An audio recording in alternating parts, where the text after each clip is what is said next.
Welcome to the Product and Cake podcast. We are introducing now the summer season of the podcast, and here with me at the lake basically sits Ghonche. Hello. I'm really good. The weather is nice. There is a nice breeze from the water, and I'm not sure about our editing skills, so if you will hear the background noise of the water because there's a fountain here or not. But other people talking. Yeah, it is very summer vibe. So let's see what the AI can make out of it. And we are super happy to not sit anymore in front of the computers, right? With our tech jobs that drive us daily. Yeah, it is super nice to be a little bit out of the house, and the weather is nice to be able to record outside, because a little bit before it was too cold, and I'm sure a little bit after it will be too warm. So now is the perfect time. Yeah, welcome to German weather. That's how we do it here. I called a friend this lunchtime and asked him, hey, do we want to have lunch together? And he said, I have no time because in 10 minutes my OKR session starts again. Oh. Again, I will spend the whole afternoon in planning. I hate this crazy shit. And I said, okay, good fun. We are not using OKRs. Have fun with it. And he was a little bit jealous. So I thought I wanted to ask you, what do you think about OKRs? Oof, that is a loaded question. So I think OKRs are a great tool if used correctly for specific teams at specific levels of the maturity that they have. So I don't think it's a one-size-fits-all. And the issue that I think most companies face at the moment with OKR is that they drag it along so much that it becomes a tiring process, that it takes basically 2, 3, even 4 weeks of your time within each quarter to just discuss the OKRs. So basically a month, 1/3 of your OKR time to work on the initiatives is gone to just discuss things. I have to say, I never met someone who was looking forward to OKR planning or anything around it. Well, maybe beside the upper management, when they say, hey, Google invented OKRs and it made Google super successful, look at where they are at the moment. We also need to use that tool now.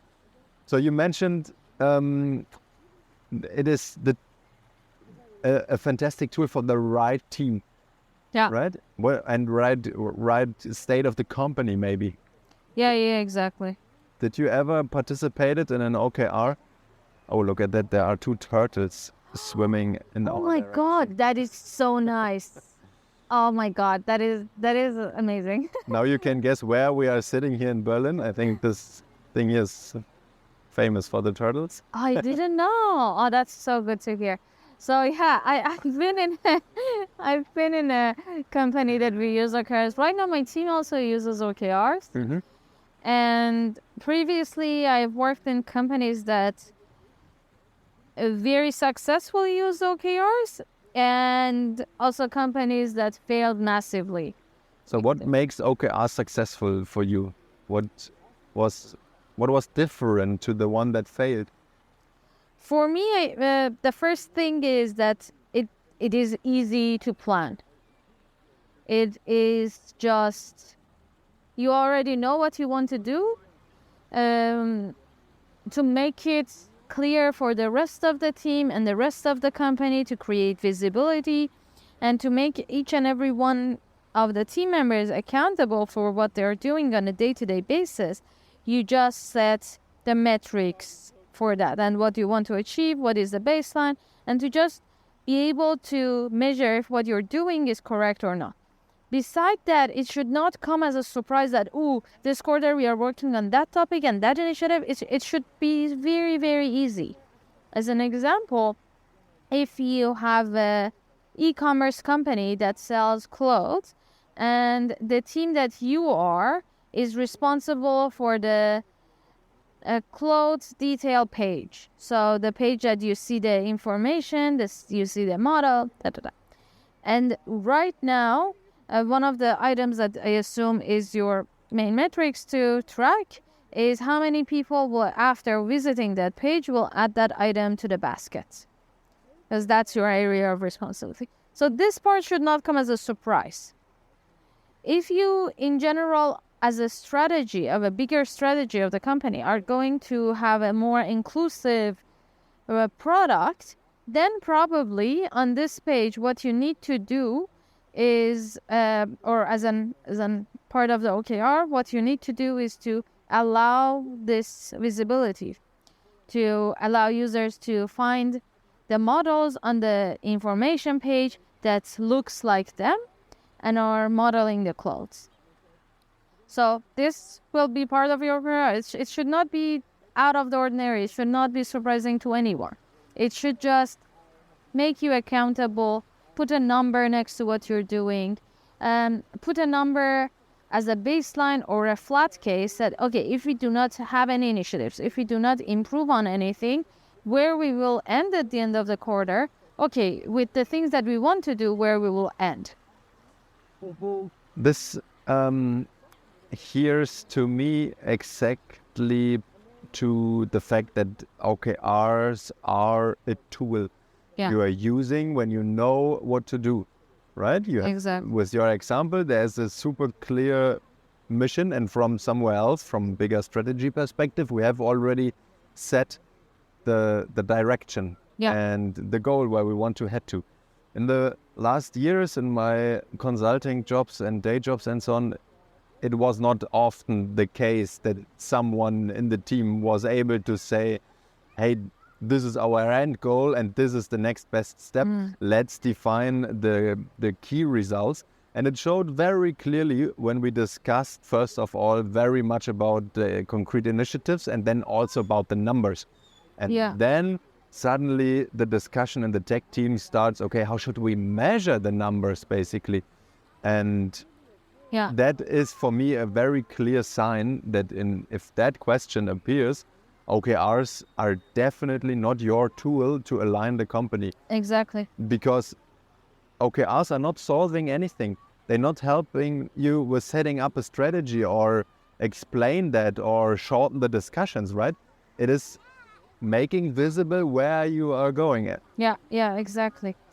And for me, there's a telltale sign, and also you mentioned it briefly. You mentioned it briefly. When the team, when defining OKRs, does not start from the strategy, but does start from the initiatives that they want to do in the quarter. So we want to fix this bug, we want to add that feature, we want to make this look nicer. When they start from that point and move to, okay, how can we create a common group?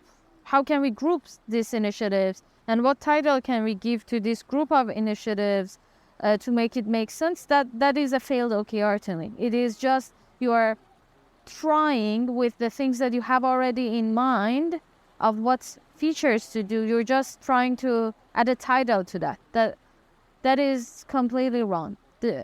And that is the moment that you need to see, okay, why is the case? Don't we have the strategy? Don't we have the bigger vision? If we do, why didn't the team start from there and started from the initiatives that they have?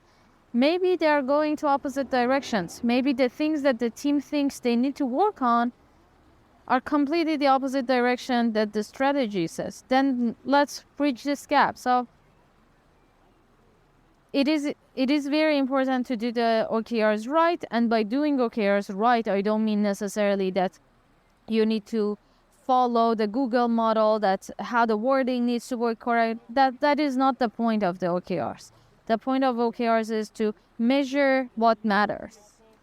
Yeah. And again, I really like that you stated that it is more like a framework and you put the parts out of it that makes actually use at your product state. And then it is like a good incubation project that you try the first steps and then you sit together and see if it is aligned already, or you need to choose something else to make your homework first to define the strategy and then make it visible. Or maybe also be brave enough to say as an answer, no, OKRs are not working for us. Exactly. I saw so many teams that started with OKRs and then they said, okay, we invested so much time and money and coaching and time spent in meeting rooms. We need to use it now. And this is never a good guidance if everyone is suffering from the overall process. Yeah, exactly. I also think it makes sense to even say, I know it might be a little bit bold, but if you do not have a strategy overall for where the company should be headed, where the product should be headed, and not necessarily the vision, but the guidance, the tactics that you would like to use to win the game, if you do not have that, OKRs might not necessarily be the right tool. Maybe something that we tested also before is the highest risk assumptions. Yeah. What is the next best thing that we need to put out of the way? Yeah. So we did not have at that moment any necessarily a strategy, but what we knew was the biggest roadblock at that moment. So we worked on that instead of wasting our time and everyone else's time and effort on defining OKRs. Yeah. So choose for your task the right tool and not the other way around. Exactly. And having highest risk assumptions for incubation projects, for example, is a super nice tool that is fast, flexible, and can be easily communicated.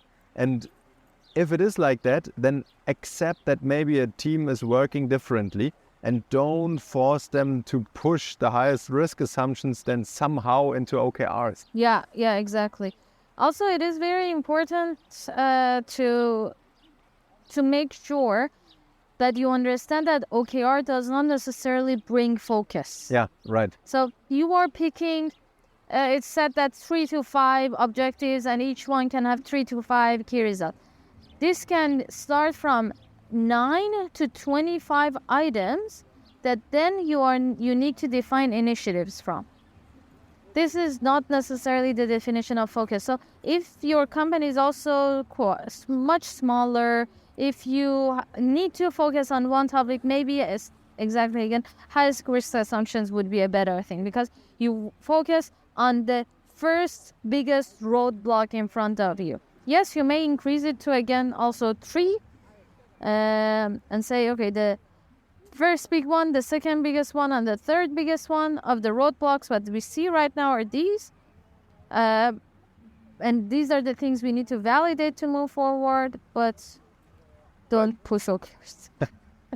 Yeah, totally agree. Also, Kanban is a nice tool that could give you focus and speed and avoid the overwhelming of all product and tech teams. Yeah. Because putting everything in high priority and then expect everything to happen somehow leads finally to unmaintainable products in the end. Yeah.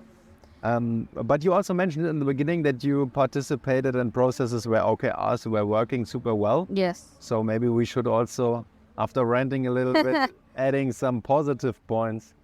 Yeah, so when they work very well and very easily. So I remember at that company, we did not spend, I think each team spent maybe an hour together to define the OKR. And then the whole company together, we spent maybe, also the company was not necessarily big, at least the teams that were doing the OKR. So the product and tech team and the marketing team, marketing and communication team were doing OKRs. This group were about maybe 50-60 people in total and divided maybe into a little bit more maybe even maybe 7 teams. Mm-hmm. So 7 teams were working on their OKR, so each one of those teams took 1 hour to define their own, and then after that we had a maybe 2-hour session to just share it. And we did not necessarily go back and forth a lot that, hey, this doesn't make, this does not da-da-da-da-da. We didn't have a lot of back and forth. The team leads had first a discussion together, agreed on the strategy. They agreed on the general aspects of they want to do. The teams defined the wording of the OKR and the metrics that they want to achieve based on the company objective. And then at the end, the only comment from the other teams received where, hey, I did not understand this wording. Maybe you add to replace this word with that, and that's it. Yeah. It was very clear, very short sentences. They were not really a 2-line, 3-line sentence. It was like, make this number from this to this. That was one of the key results. And the objective was, we want to, for example, have a better UX. So something very simple.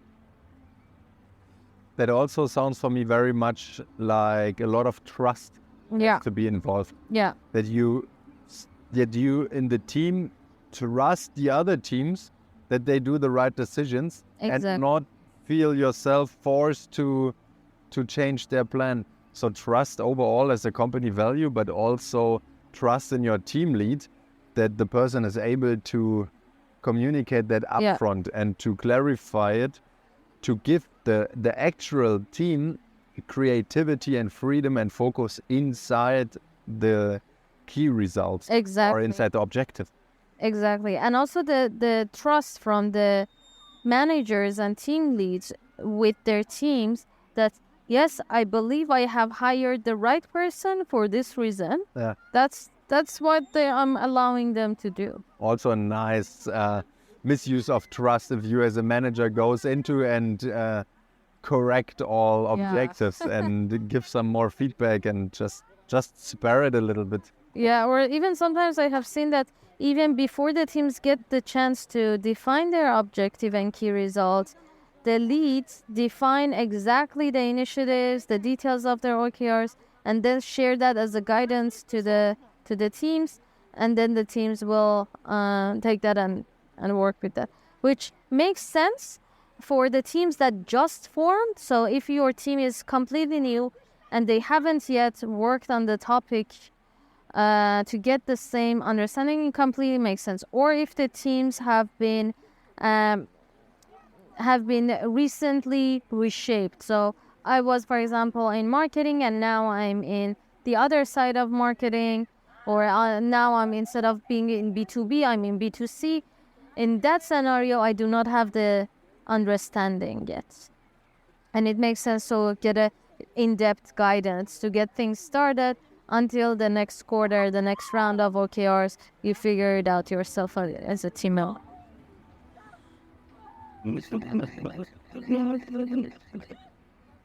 I agree. So there are very valid use cases for OKRs, and it is definitely worth to try it. But get into the topic and try it on small scale, and don't expect that OKR solves anything. They make your problems visible, and then you need to really work on them. And then OKR is a great skeleton to put meat to the bone. Exactly. And also maybe sometimes simply you do not necessarily need an OKR framework. You just need to define a goal, a target state, and define where you're at. And then that's it. You do not need to necessarily divide it in objective and key results and da. You can find what works for you and for your team with the feedback of the team members. Like, okay, does this work for you? Does this help? And see if you are able to put everyone behind two points, an actual point and a target point. That's already a challenge. Yeah, exactly. Alrighty, so With that, we go and increase trust in our teams yes. and prepare for the next episode. Yeah. So I'm really looking forward what AI is able to do out of this recording. Oh, me too. It's an interesting episode. So maybe my post-production skills are good enough that I can disable the AI filter right now, so you can hear the real recording and then compare what AI did out of it. Enjoy the sound of our surroundings. And with that, we say goodbye from Product and Cake until the next episode. Don't forget to recommend this episode to someone who's thinking about OKRs at the moment. Oh yeah. Or also because it's interesting to hear what AI can do with this episode. Okay, ciao. Bye!